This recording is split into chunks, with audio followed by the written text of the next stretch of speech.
महाराज याच्या विचार या महाराष्ट्राच्या मातीमध्ये फिरलेले आहेत. संपूर्ण आयुष्य ज्या माणसानं आपल्या समाजासाठी या नैतेसाठी वेचलं त्या छत्रपती शिवरायांचा पुन्हा जन्म या महाराष्ट्रामध्ये झाला पाहिजे म्हणून शाहीर म्हणतात.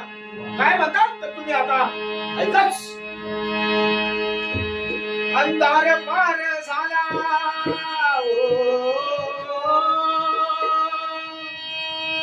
अंधार पार झाला दिवा पाठीचे या देशाला जिजाऊ